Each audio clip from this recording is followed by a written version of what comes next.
When you ask people what their favorite BMW of the last 25 years are, you're going to get a few answers, but most of them are probably going to be the BMW 8 Series, which was produced from 1989 to 1999.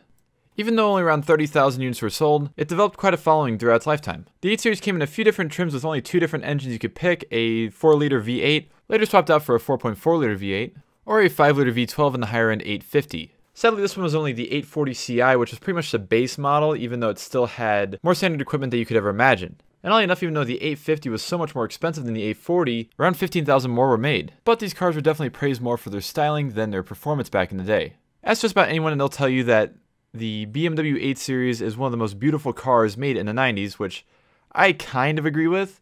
It's definitely not a bad looking car at all. It's just not my favorite, really.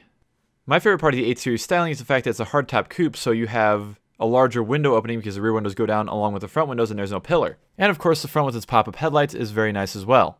And of course this one has actually been modified a little bit as well. It has some coilover suspension stuff and bigger wheels compared to the factory 16 or 17 inch wheels, while the back end is fairly similar to other BMWs of the time.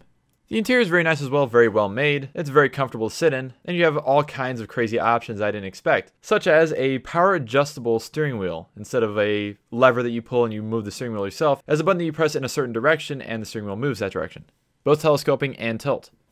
And of course the front seats are fully powered, they're heated, as well as it has a nice wrapped steering wheel from a newer M car. And then one of my favorite features of the interior is actually the fact that the gauges are a completely unique design to the 840, compared to cars like the E36 and the 5 Series and the 7 Series of the same age. And while the 8 Series does have a back seat, it's not incredibly comfortable to get into or out of. It definitely doesn't have much space, and unless you're going to put kids back there, it's kind of useless. Under the hood, this 840 Ci features a 4-liter V8 engine. It makes around 282 horsepower, which isn't a lot.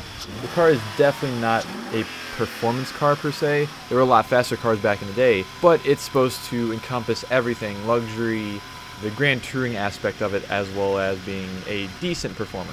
Definitely not the best.